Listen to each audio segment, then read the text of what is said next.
So, just got to ask the question: Where did that? Who selected the background music for today?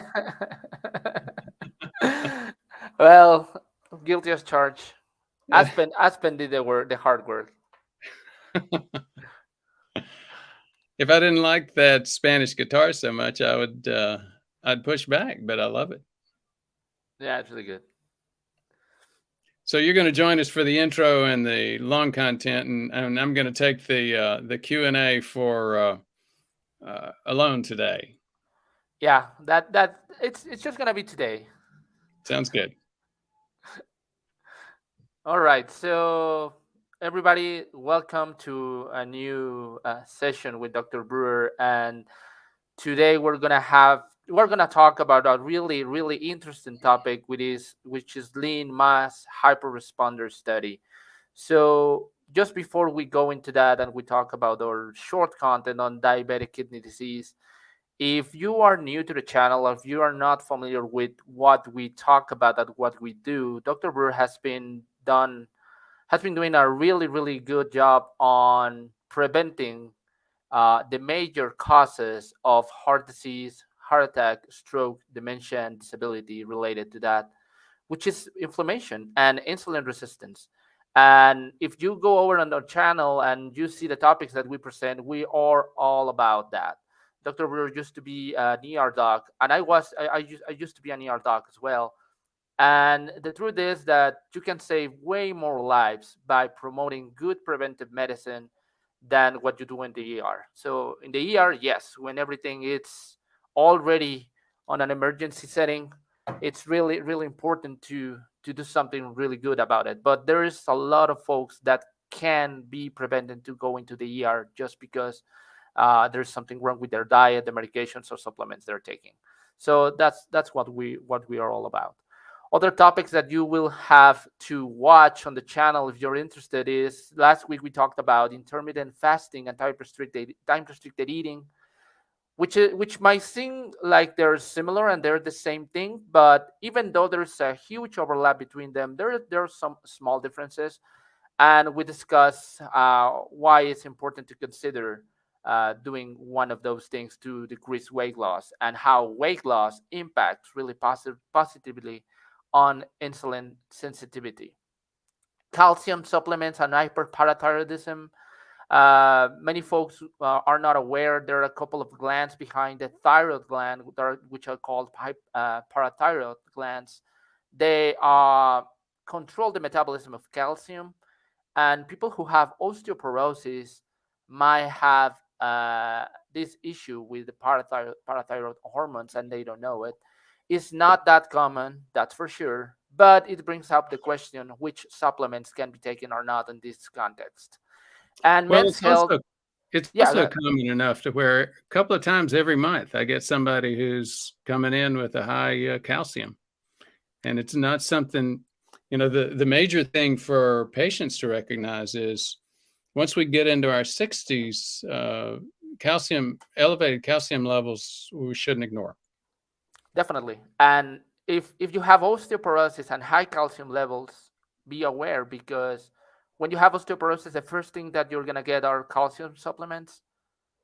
And Mhm. if you have hyperparathyroidism, that's not the solution. So, men's health, erectile dysfunction, and cardiovascular prevention. Uh, we are about a cardiovascular prevention channel, and sometimes might bring up the question: Why are you talking about men's health and erectile dysfunction?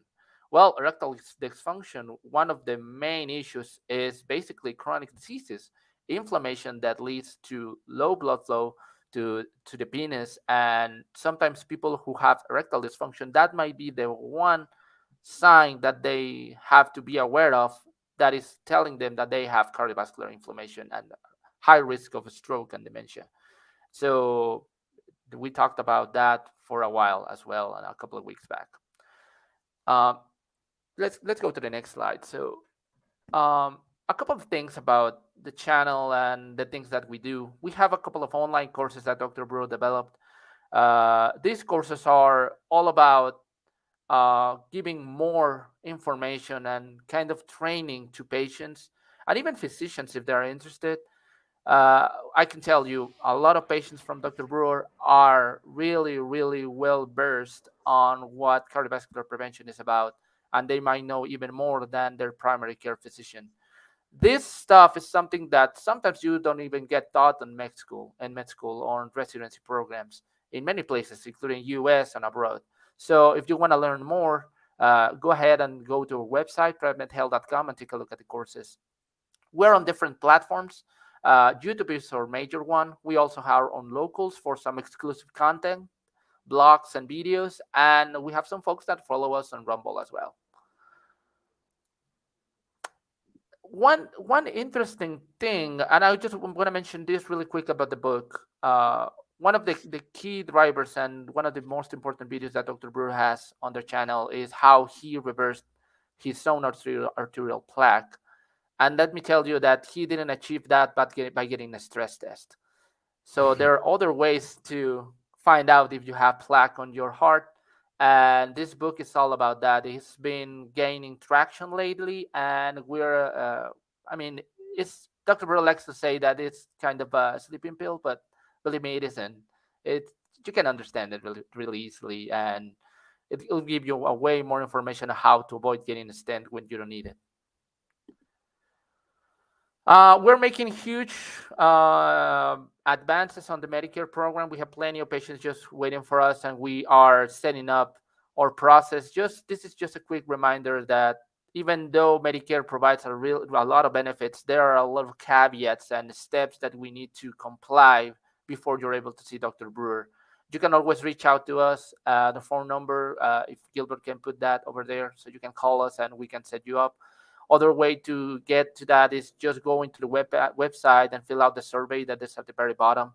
And, we are talking about the chronic care management program, which is a Medicare way to do fee for value. And it's different to your usual practice of getting a script and getting sent home. This is more related to understanding what's wrong with you and help you with that. And a lot of people has reached out to Dr. Brewer and said, hey, where can I find a doctor that you would recommend that do the same thing as you do?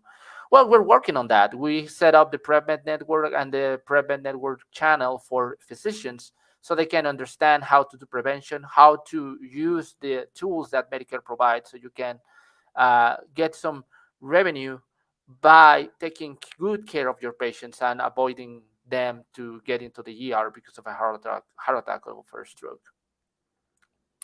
And talking about access to care, pitavastatin or Zipidamag, it's one of those statins that Dr. Brewer recommends. Of course, we do know that there are a lot of people who are statin haters and they are more focused on the side effects of statins. But the thing is, the evidence is back there, and statins provide benefit on decreasing inflammation when they are used the right way. And pitavastatin is one of those. There are some Canadian pharmacies where you can get access to that. We're not sponsored for any of those. This is just a quick reminder that there are ways to access to that, especially to pitavastatin, which is one of the newest ones, and it's more expensive than, let's say, rosuvastatin. But I mean, there are options. Looks like we lost some of you, Jesus. You may be coming back in a minute, but I was going to jump in and cover this one anyway because I wanted to give you some kudos. This is one of the things that Jesus taught me in terms of diabetic kidney disease. The body. So here's the problem. Quite often people appear to have an appropriate or even a high kidney function, even though they have significant diabetes. So you're going along, you're watching the kidney function. It appears to be normal or even high. And then all of a sudden it starts dropping. And Jesus was pointing out to me that, it's one of the adaptive mechanisms of the body. Despite the fact that diabetes is the number one cause of chronic kidney disease, it's got some deception to it. And part of that deception is the body's normal mechanism for trying to accommodate. you start getting, there are things called AGEs, advanced glycation end products, and they start clogging up the filter membrane. The filter in the kidney is called the glomerulus. So, by the way, the number one advanced glycation end product is something that we've all heard of, hemoglobin A1C. It's hemoglobin. So AGEs are proteins that have had sugars bound to the protein covalently, if you're a chemistry geek. For those of you who like to grill, that crust on the outside of the meat when you grill it is to a large extent AGEs, advanced glycation end products. So that doesn't work so well in the kidneys. And again, if you get too much of that, it can start it starts clogging up that filter membrane in the glomerulus. And the filter membrane, which you may remember, is the intima, the lining of the artery wall. So one of the things that happens is the body notices that, look, we're not getting enough filtration through that lining, that filter membrane. So what do you do when you're not getting enough filtration? You increase the pressure. You know, one of the most common cause of high blood pressure is, quote, called idiopathic or essential, end quote, high blood pressure. Well, many of us, if not most of us, believe that quote, idiopathic or essential or no cause known high blood pressure is really from this process where you're getting hemoglobin A1C and other advanced glycation end products that are clogging the filter membrane, the intima in the glomerulus or the filter of the kidney. So again, back to this article, this reminder that Jesus was giving us is, you know, if you've got kidney disease, I mean, if you've got diabetes, don't assume that just because your kidney function is high, normal or even high, that there's no damage going on. Remain alert. Continue to watch all of your other bioindicators. And if you don't know how to do that, that's what we're here for, to help you do that. So that process, by the way, is called glomerular hyperfiltration. In other words, you crank up that pressure to get more fluid going through the kidney. And fluid going through the kidney is what kidney function is all about. That's right. I'm back, right? Yes. I didn't say, okay, so I just want to make one really comment. If you see the graph, it says upon type 2 diabetes diagnosis, and already there is a high filtration rate on that graph. But remember that many people with diabetes might get to diagnosis like 5 to 7 years later or late on average, meaning that they might be complying with the definition from type 2 diabetes. They just don't know it, and their physicians didn't make the diagnosis. So just keep that in mind, because this is information for late diagnosis of diabetes usually. So it's years of kidney damage. And I was telling Dr. Brewer, when I learned about kidney damage in school, our teacher used to tell us that the kidney is kind of the telenovela protagonist, which is always suffering in silence. Suffering in silence. That's funny. That's the kidney. But it's very true. Very, very true. So you ready to get into lean mass hyperresponder studies? Absolutely. Well, if you'll give us the water ball, Gilbert, we'll go into that.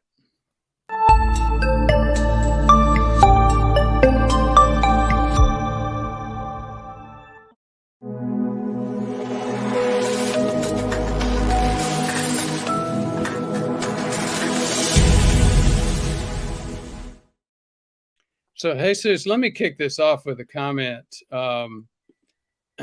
Those that watch the channel a good bit may remember that we had Dave Feldman on the channel about a year ago, and he was talking about what he does, what his concerns are, what his issues are in terms of lean mass hyperresponders. I think Dave is a lean mass hyperresponder himself.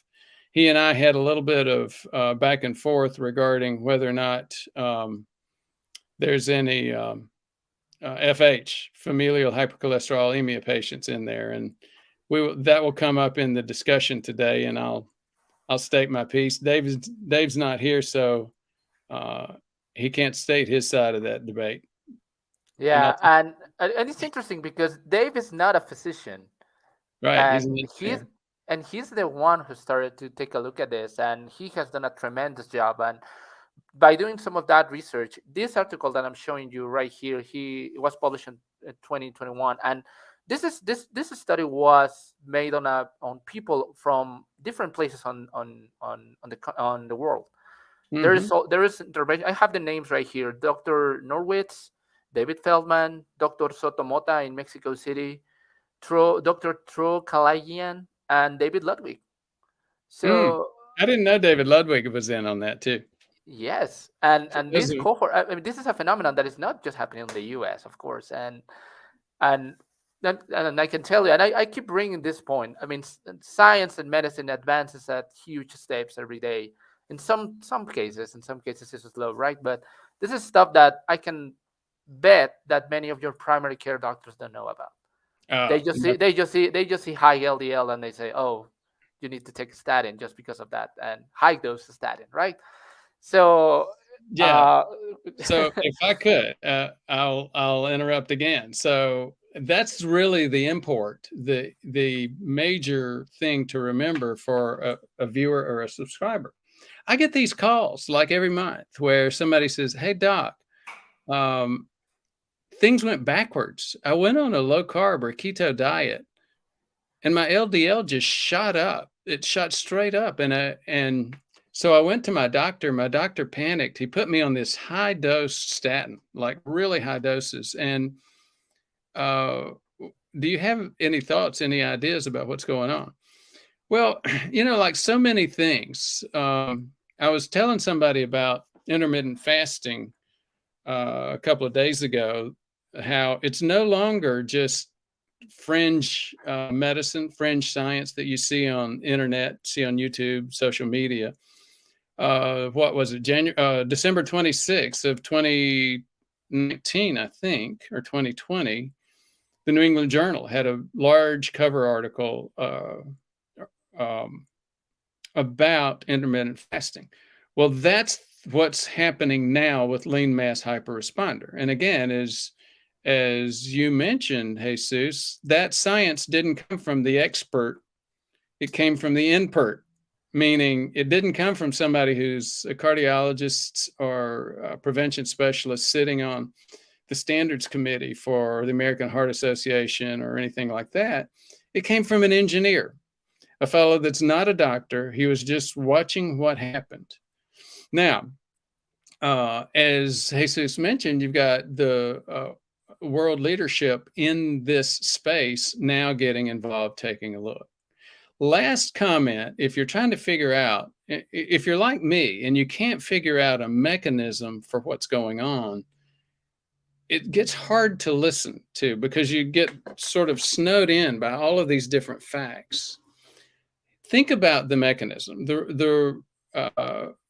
It's not completely known right now, but what is appearing to be the case is this.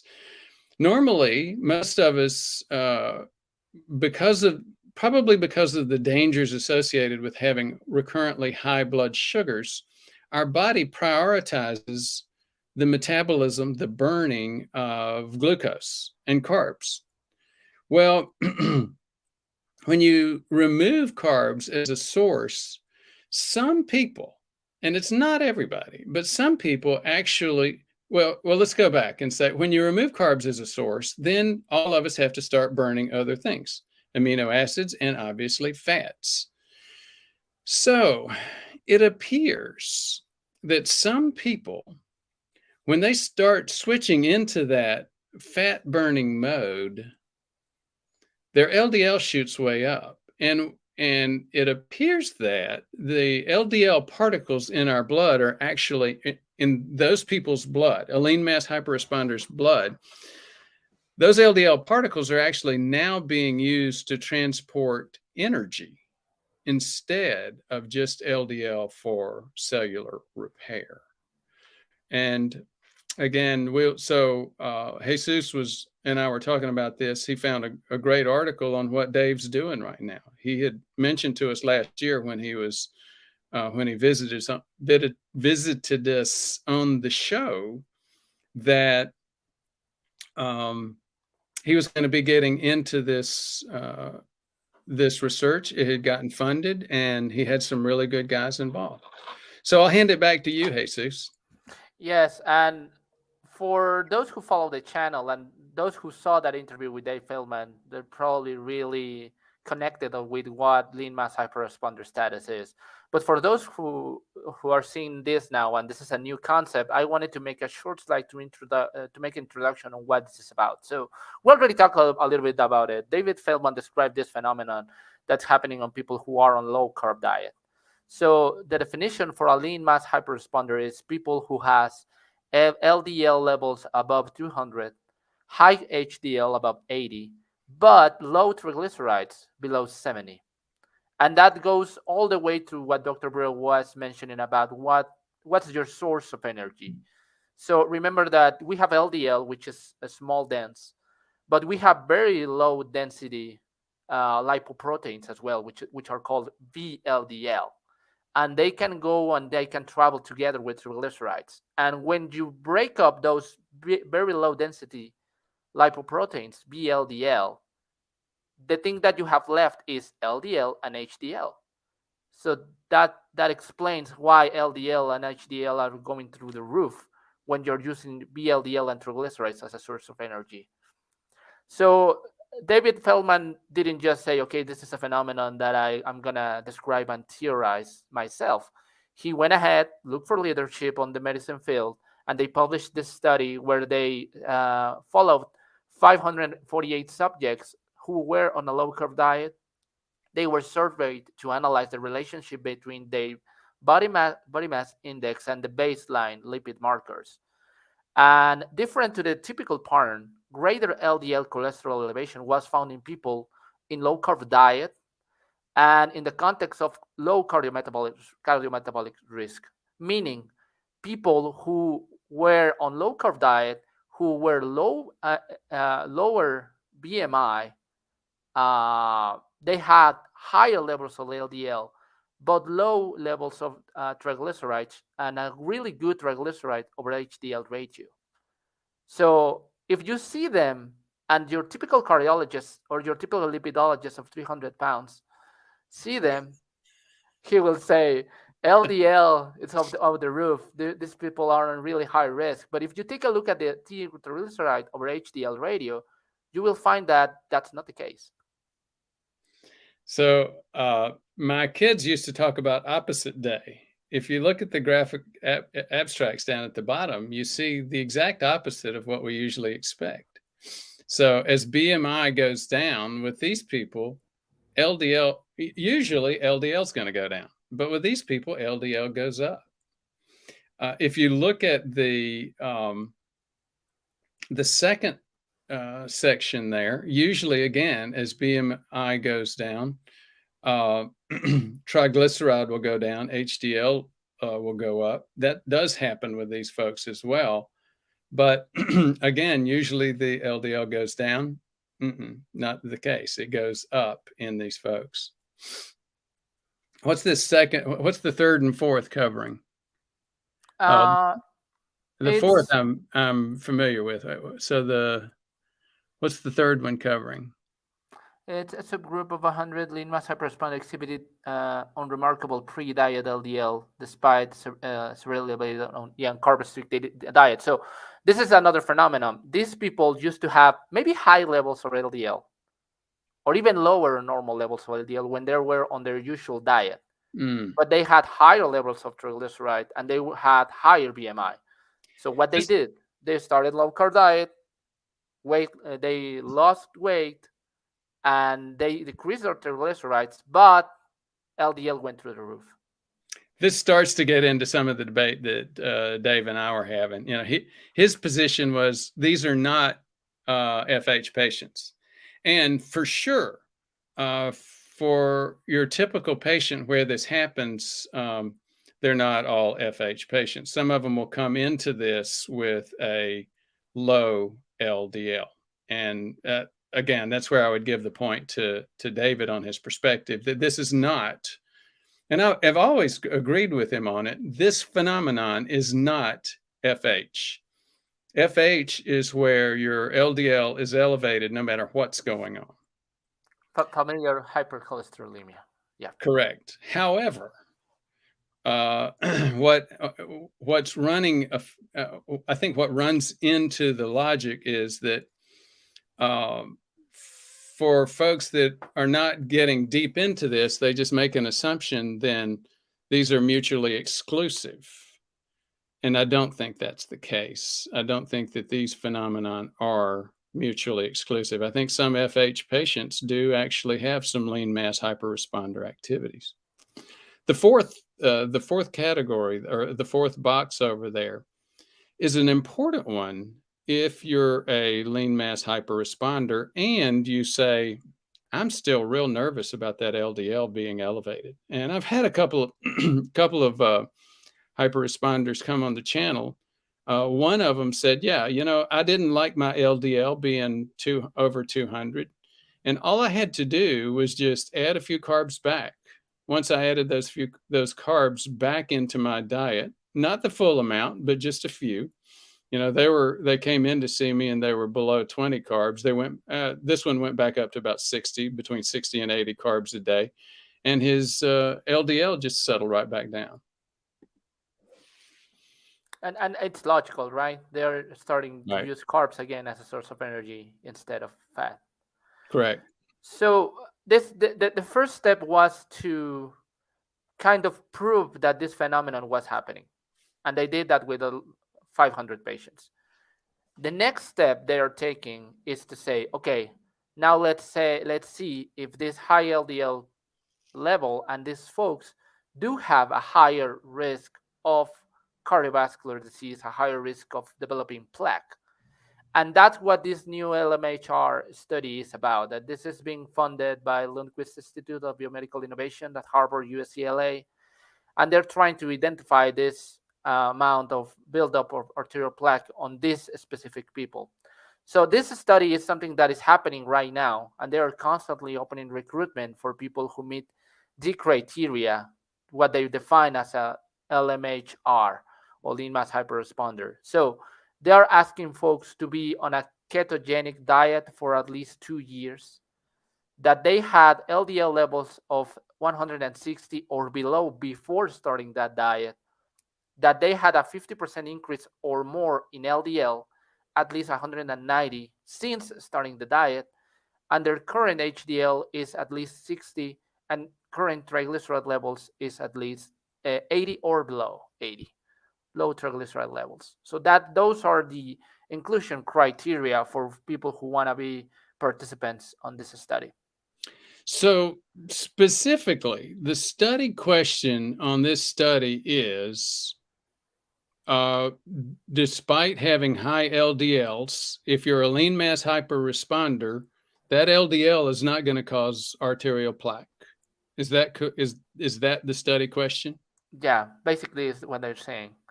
Okay, so they're going to be following. They're going to collect a bunch of lean mass hyperresponders. They're going to follow them for a couple of years. They're going to measure plaque before and plaque afterwards. How are they measuring the plaque? They're using a CT angiogram for that. Very good. And this is what's going to happen for folks who are enrolled or go look to be enrolled. So they're going to be followed for at least 1 year, including a visit to their research center in California and a phone contact 6 months after enrollment. And they're going to get a routine lab work, CT scan, 24-hour food recall that they have to be doing, and a saliva collection for getting testing for familial hypercholesterolemia.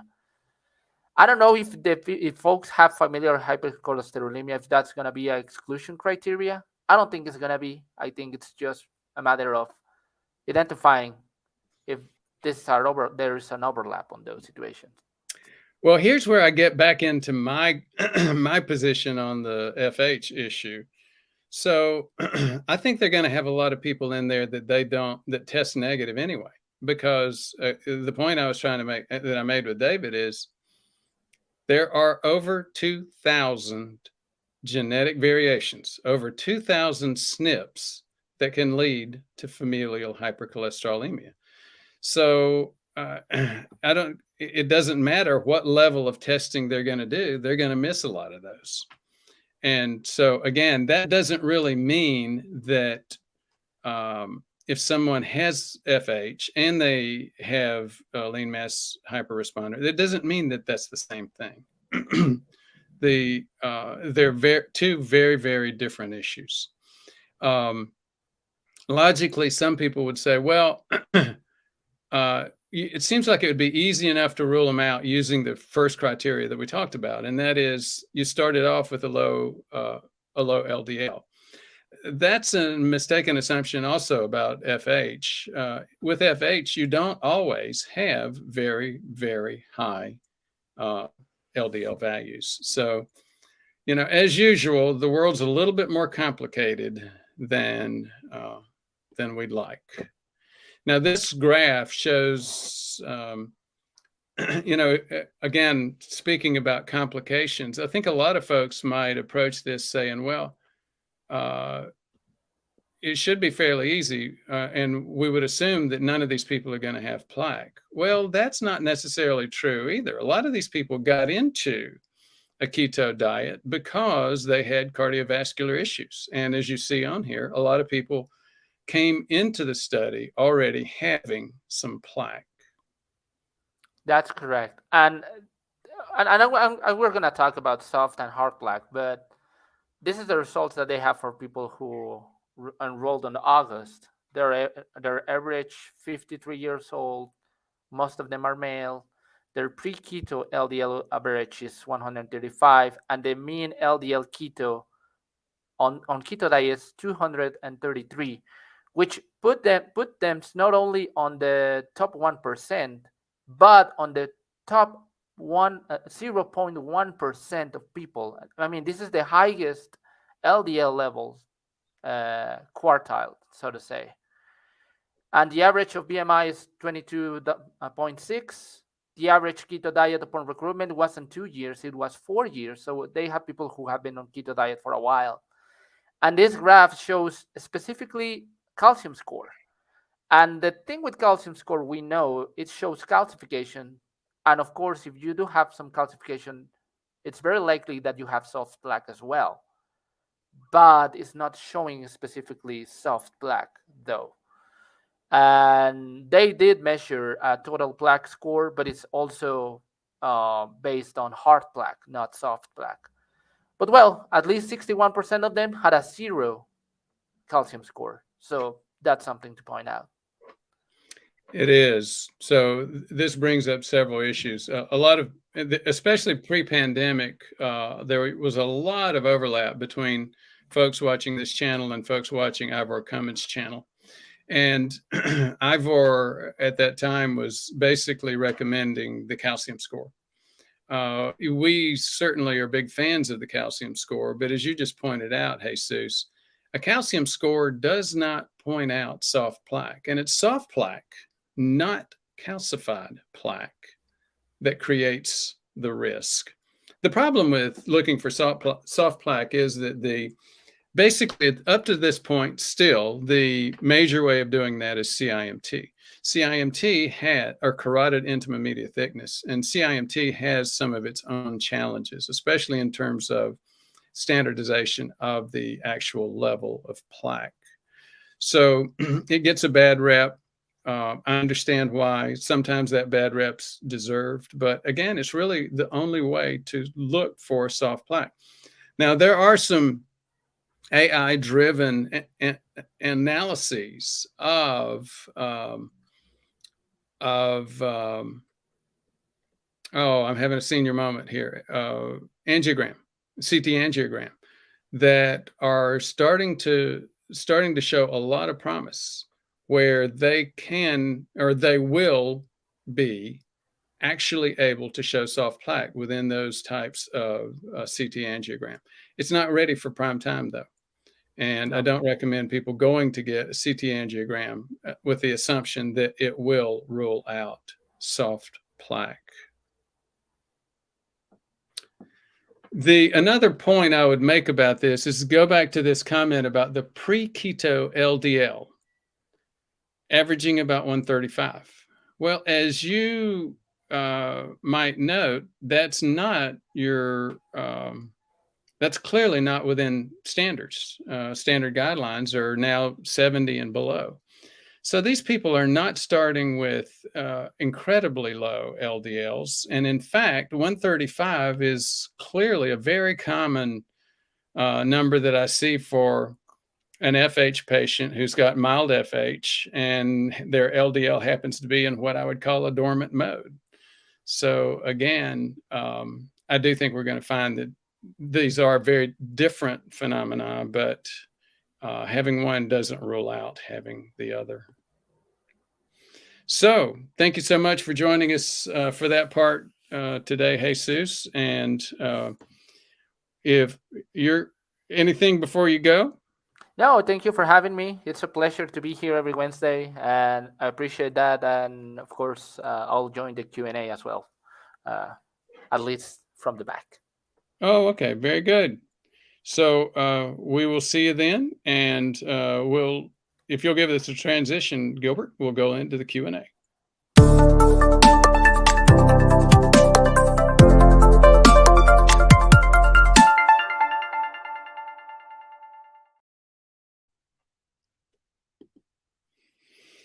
Fort Worth West Side, good morning.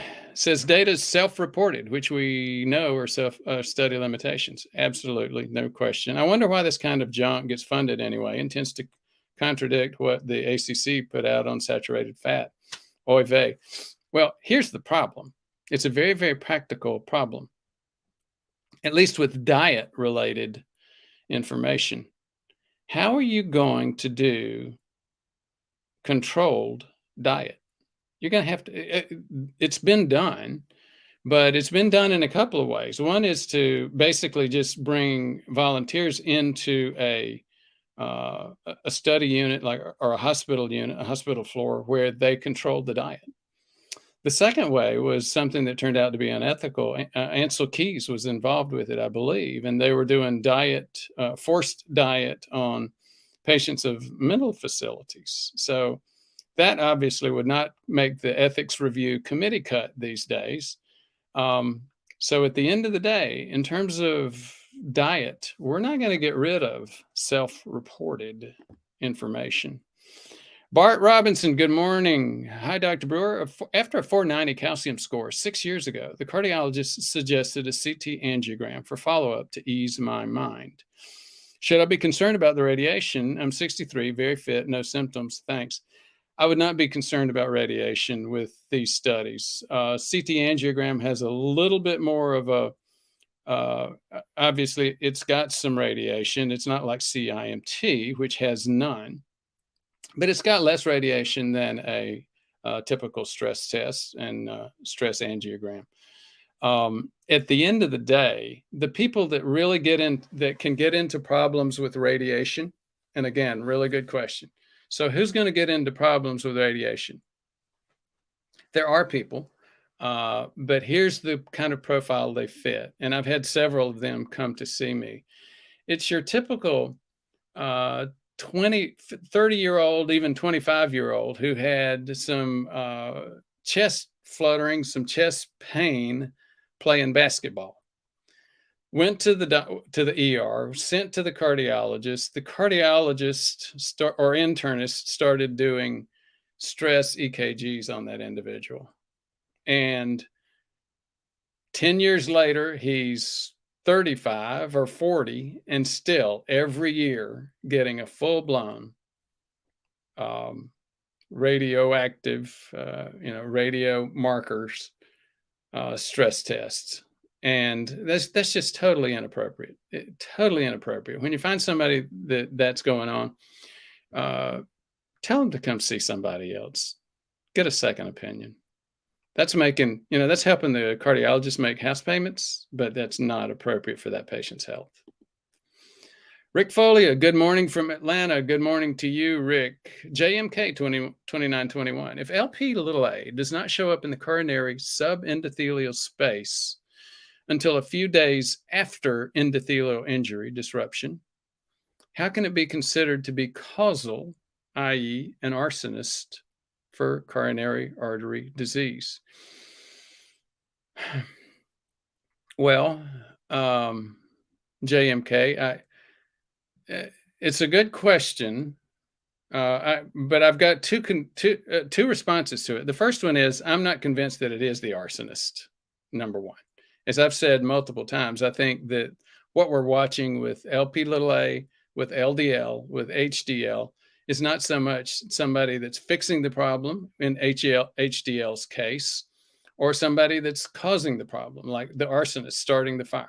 So I don't think in the LDL and LP(a) case. And for those of you who are not familiar with LP(a) is just a genetic variation of LDL. So in my mind, LP(a) and LDL are not the arsonists, and HDL is not the fireman. That's been the model for decades, the basic mechanism, the understanding, and I don't think that's correct.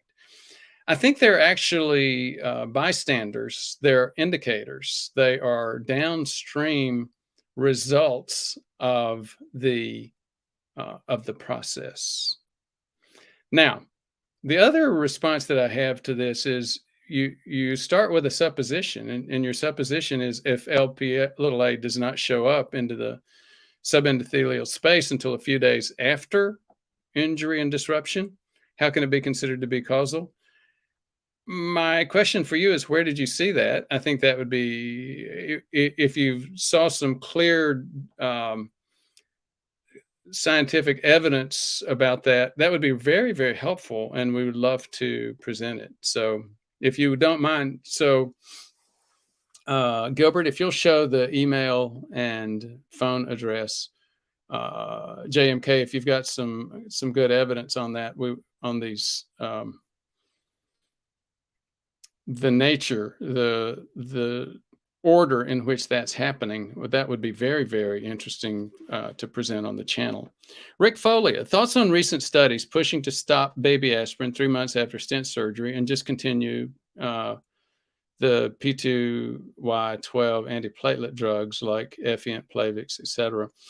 I don't have a lot of thoughts on that, other than to say, actually, I probably will not be that much of a critic of it. I think that docs have tended to go way too long with the blood thinners in general. However, here's one thing I would say. One of the questions would be, are we stopping the correct thing? Should we be stopping the antiplatelet drugs and keeping the baby aspirin? Johnny F. saw an article yesterday on folks who do high intensity training for long periods have higher risk for developing arteriosclerosis, damage to heart cells, it seems, by overtraining. Well,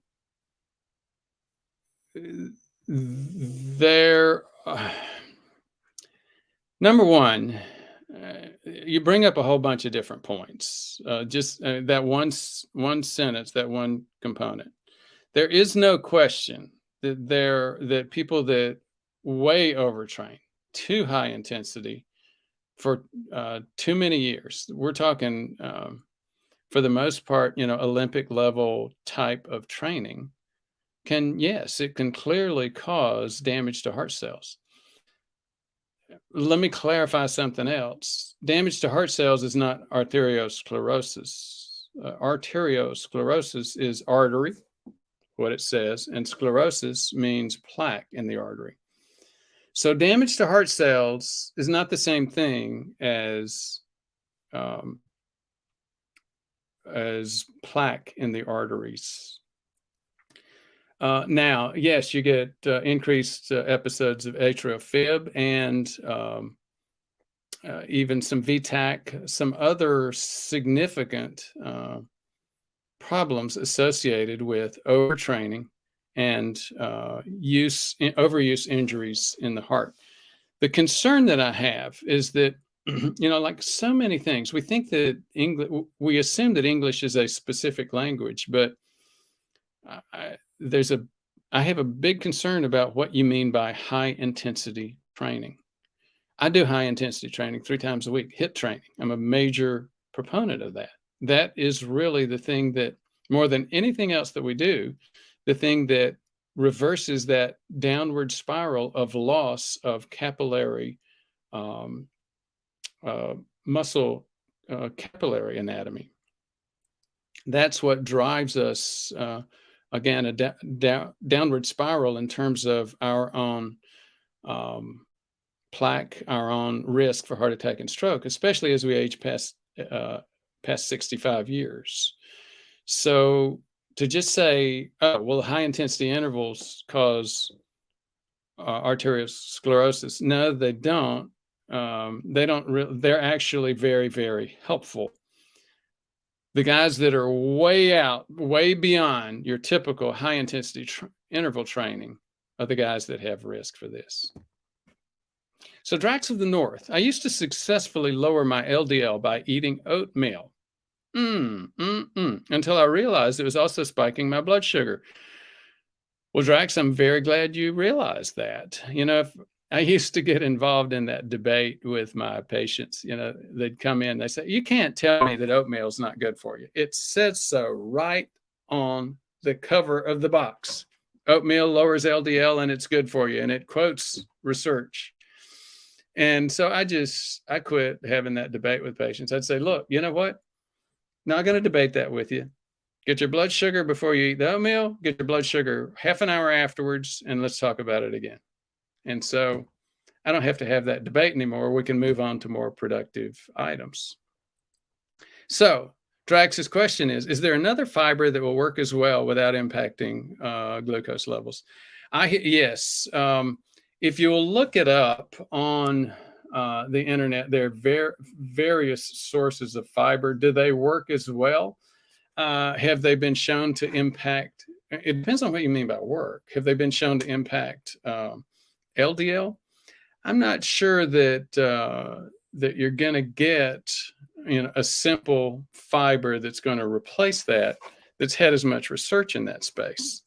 I don't really depend on fiber to decrease my LDL. Overall diet, carb content, exercise, those are the things that I depend on. But yes, there are several different sources of fiber, and I think we'll cover those a little bit later. Dennis Williams, 35 minutes ago, the timer indicated 95 minutes. I have talked with, I don't know what that means, Dennis. Are you saying we talked too long? Anyway, I have talked with Dave Feldman in person. Gotta love what his associate, Siobhan Huggins, has done for herself. I don't know, Siobhan. Don't know. Bambi Grage, good morning. Good morning to you, Bambi. Good to hear from you. The Drunken Chefs, what can you do about elevated calcium scores? I think you might mean elevated calcium scores. And that's one of the big ironies that we have in this practice. Talking about, and yes, you did mean elevated. So talking about calcium scores and things not being as simple as we wish. One of the most common reasons for coming to see me is that somebody will have gotten a calcium score and it'll be high. And they'll say, dang, already they're searching outside their typical doctor getting a stress test because they've already gotten a calcium score, which even now the standard medical community is a little bit hesitant to get. But here's the next thing. So I'll typically see these folks, we'll get started. And again, if it's done it once, it's done it maybe hundreds of times, clearly dozens of times, where people get in shape. They'll lose that 35 pounds that they needed to lose. Then we'll watch their glucose metabolism improve dramatically. Then they'll say, you know what? I'm feeling great. I'm excited about what's going on. Get a CIMT. Looks like they're getting, they're getting rid of that soft plaque. And they say, I'm going to go get a follow-up calcium score, and it's going to get improved. I've reported on several of those. John Lorscheider was one of them. And it's just, be careful what you ask for. What you often find is that you lose that weight, you improve your lifestyle, you get rid of that body fat, which is driving a lot of this carb metabolism problem. And all of that soft plaque that you didn't pick up originally on your calcium score actually calcifies. And that's a good thing, because calcified plaque is stable, soft plaque is not. And so, unfortunately, so many times people get lose that weight, get healthy, all of their bioindicators start improving, their HDL goes up, their triglycerides go down, and then they find that their calcium score has increased dramatically. And again, it's because they had a lot of soft plaque that original calcium score did not pick up. So just be careful how you manage these tests and what you expect to get from them. Dennis Williamson, I know another lean mass hyperresponder, Rachel Stauffer, who's under the care of Dr. Robert Suisse. Her exposure to Dave Feldman has given her the confidence to endure LDL levels near 500. And it's not unusual in this population, the lean mass hyperresponders, to see these LDLs over 300. Not unusual at all. So Dennis obviously has had a little bit of exposure to that group. Certainly her chylomicrons are in a healthy state.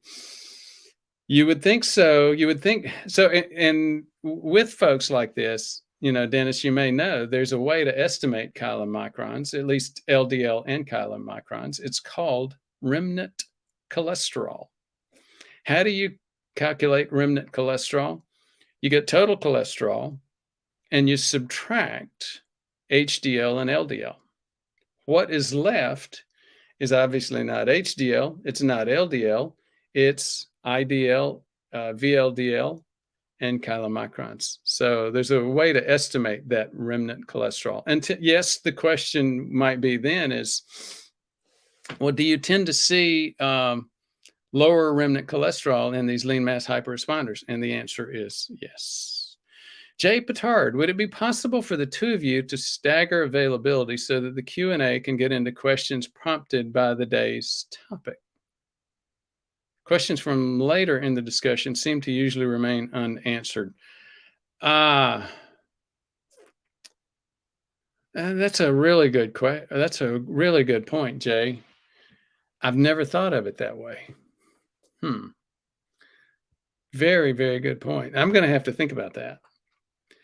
So here's part of the problem, Jay, is that once you get the way that YouTube puts these questions up, it puts them up in order, and then unfortunately, when we end the show and it's posted, the questions that were on here that were put on during the show get dropped.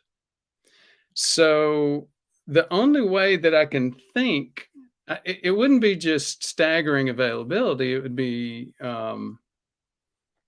actually skipping over a lot of the early questions to get down to the bottom. Because if you went through all the questions, again, you're going to have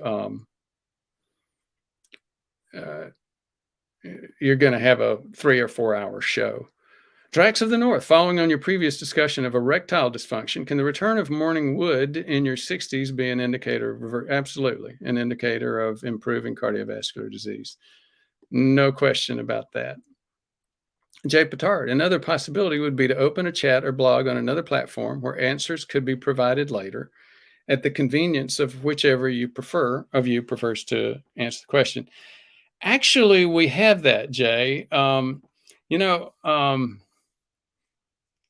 Gilbert, I don't know if you actually have a linkage to the chat platform, but if you would go ahead and see if you could find that, get some information, and then maybe we can start posting that and start helping out folks like Jay. These are great questions, Jay. I appreciate your thought process.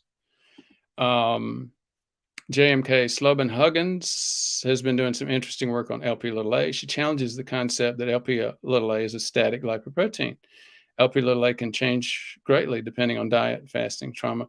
Well, the one point I would make about that, JMK, is I would challenge the topic that any of these are static lipoproteins. One of the things that you begin to see is that specific cholesterol particles get transferred between HDL, LDL, and other particles multiple times before they make the trip around the body.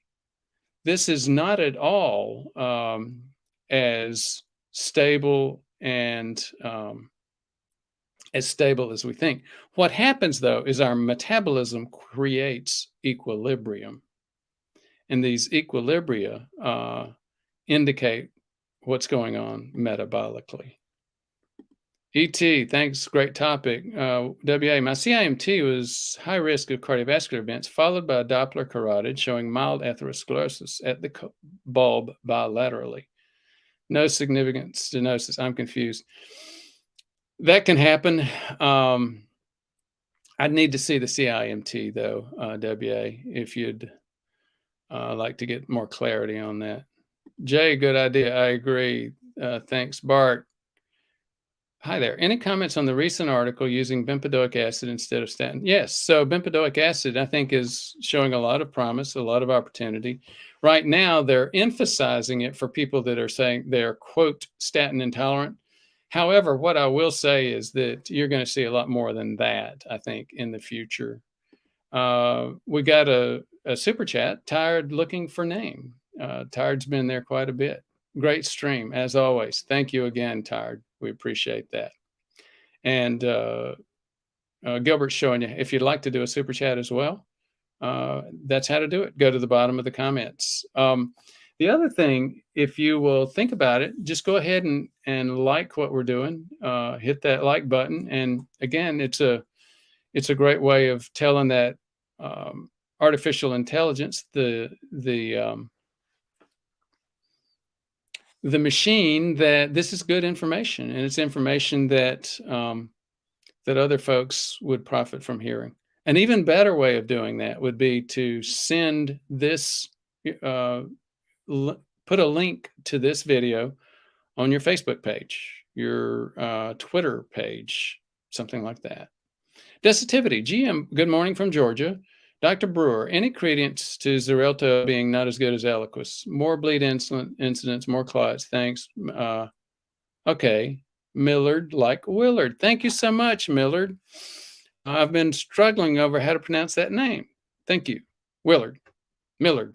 I used to think that I had actually reviewed the data myself, and I was always a much bigger Eliquis fan. As I continue to look through that, I'm not convinced that it's really big enough difference to be that concerned about. But it's a great question, Desictivity, or Willard. Millard. It's a great question. Steve Sapel, Jay, it's familial hypercholesterolemia. Not sure what that's an answer to. Thanks. Good morning to Dr. Jesus. JMK, after David Feldman and Dr. Brewer Dr. Budoff proved that LDL does not cause cardiovascular disease, do you think mainstream cardiology will finally give up on the lipid heart hypothesis? Well, maybe when they all die. old concepts die hard, and old concepts tend to have a lifespan of the people that hold them. So it may sound like I'm joking, but I'm actually serious. I think a lot of people are not going to give up on the lipid heart hypothesis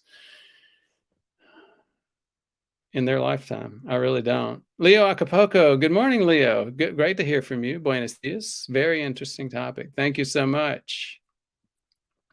Got another super chat, LPG. Thank you so much, LPG, and LPG saying hit the like button. Appreciate that.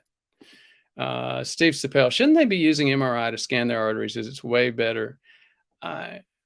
We wish MRI was way better for showing soft plaque, but it is not. Rick Folia, I believe Dave Feldman is testing each participant for a particular gene to determine if they are FH. That's correct. He is. And my guess is he's probably testing them for about 8 particular genes. And again, it's not so much the gene. We all have genes for the specific area. It's the variation of the genes that we're looking for, number one. Number two, there are, as I said before, there are 2,000 different variations in that gene. And for the most part, that gene is, there are a couple of places where it's located, but most of them are located at the same place, unless I'm mistaken. It's the same place for the gene that was used to create PCSK9s, that PCSK9 gene.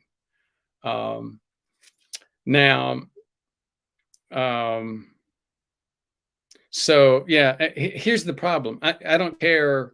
So if he does 8, the 8 most prevalent, he's going to get more. Used to, they did like 4 of the SNPs, and they got about 80%. Then they added 4 more, and they got about maybe 90%. But again, it's not until they test for absolutely every one of those gene variations that they're going to be able to rule it out. So thank you, Rick. I hope that was clear. It sounded like from your question that your question implied that there was a little bit of disconnect between the term SNP and gene, and I hope this helped clarify that.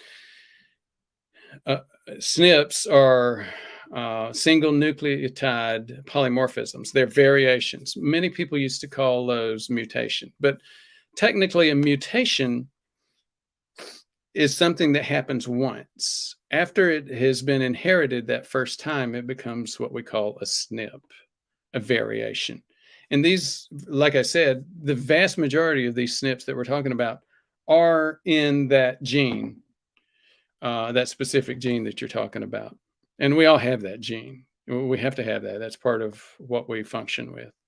Rick Foley, I wish Feldman was also doing before and after CIMT. I do too. That would be very nice if he was doing before and after CIMT. ET himself, note, 2 audio levels are different. That may be Jesus and myself. I didn't see it on my side, but thank you for making us aware. Jay Petard, when do you think the micro robot technology recently used successfully for a pig cardiac surgery in South Korea will be approved for use in the US? Don't know. Haven't kept up with that. And I have to tell you, Jay, I'm very, very skeptical that we're going to be able to develop these micro robots that are going to go in and just remove soft plaque. That would be wonderful. That would be, the obvious thing would be, well, if soft plaque's killing us, why don't we just remove it? The bottom line is, I don't know who and where the quote came from, but the quote goes, look, if you want to get out of a hole, stop digging. And that's the problem. We can have all the little micro robots that we want, and let's assume that we even get to where they're working. Well, how do we know how much we need to have? How do we know how many that we need to have going on a regular basis? How often? How do we know that they're functioning appropriately so we can keep eating bad food, keep having our, body fat, way too much body fat, keep having a BMI of 25, 28, 29. Why don't we just go back and reconfigure and watch our lifestyle so we're not creating that soft plaque? Bart Robinson, thank you very much for addressing my question. Carol Adams, I went to my Emory cardiologist a month ago and he had never heard of CIMT. Yeah. And wanted me to do a stress test since I had one MI 6 years ago. I think I need to look for a different cardiologist. I won't argue with that, Carol. Wouldn't argue with that at all. ET himself, CAT scans are the worst for radiation. One scan equals 450 X-rays. CT is, yeah, it's a lot more than X-ray. But again, one thing I will say, though, ET, is that we covered this fairly extensive in that book that I like to badmouth as being a sleeping pill. But we did cover there's a really good issue on radiation associated with CT, or associated with CT angiogram, associated with CIMT, and there's none, by the way, because it's ultrasound. One thing I would say, for those of us who are already middle-aged, very few of these things are going to be significant in terms of the risks that we're looking at. I'm far less concerned about radiation for most of us. The ones I'm concerned about are these 25 and 30-year-olds that I mentioned earlier in the show. ET could be a lifesaver at times. You're talking about the radiation. Dennis Williamson, YouTube timer. Oh, so that's going wonky for you? Ours is saying 107.03. LPG, interesting video as always. Keep up the good work. Thank you, LPG. Jane Ling. Hi, Doc, from the UK. Can you elaborate on what your own weekly exercise routine is and exactly what you consider constitutes HIIT? So it's a great question, Jane. Thank you for asking. I've put a couple of short videos on and in fact, I think it was on TikTok. We're doodling around with a TikTok channel right now. And I did some of my own HIIT training there. My personal flavor of HIIT training is hill intervals.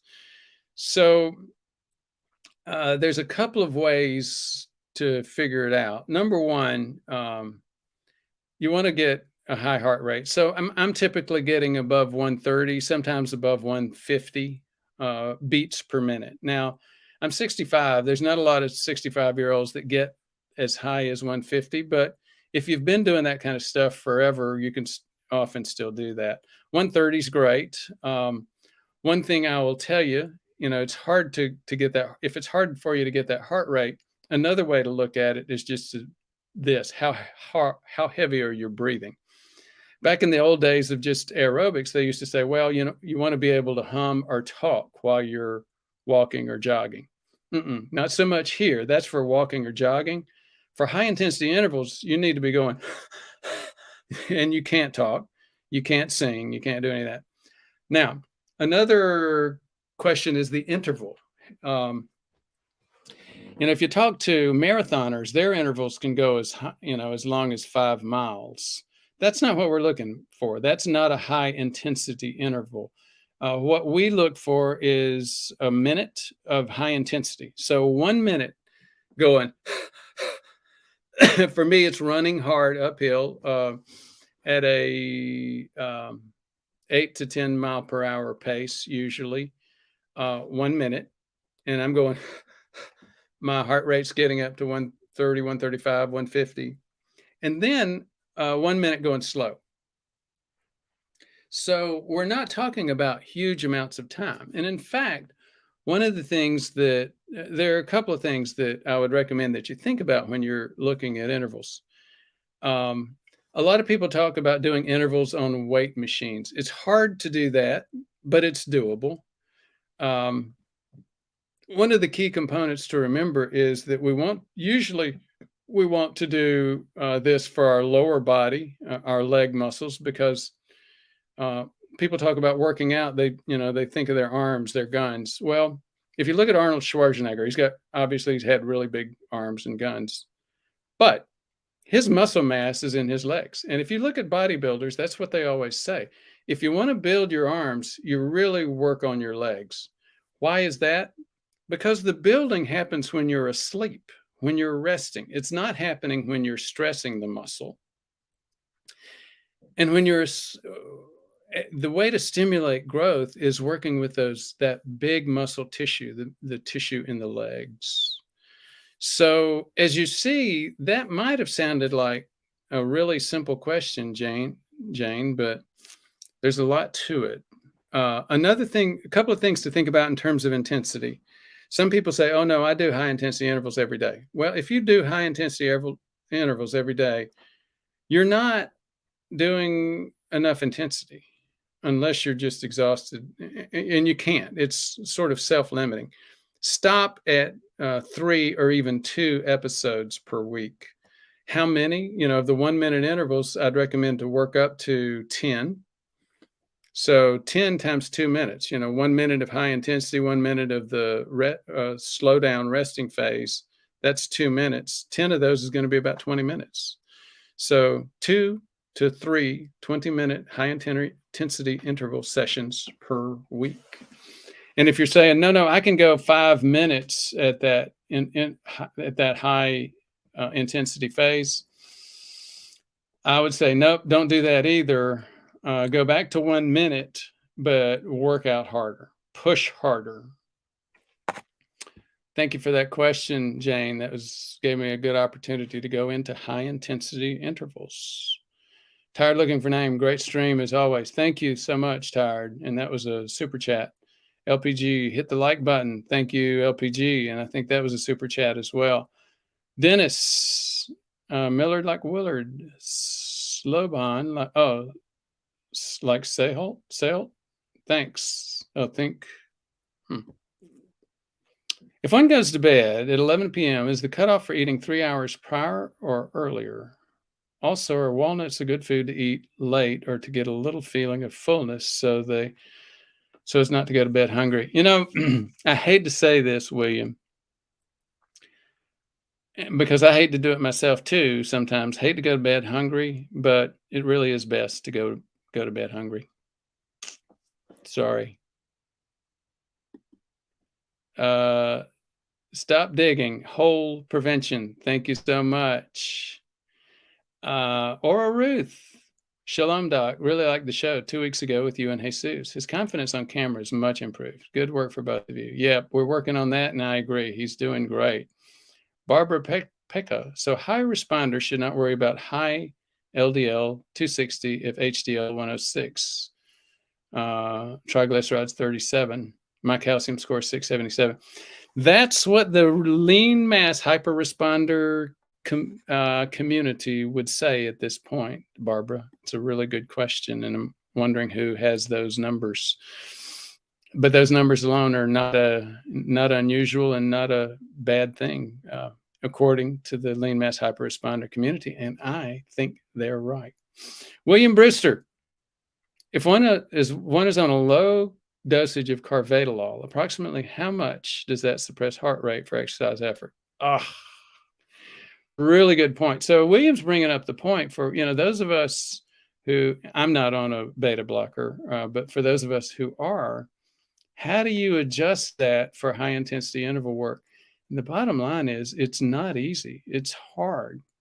Can it get much over 113 with rowing at high rate on a rowing ergometer? You got to estimate. And, as I brought up a minute ago,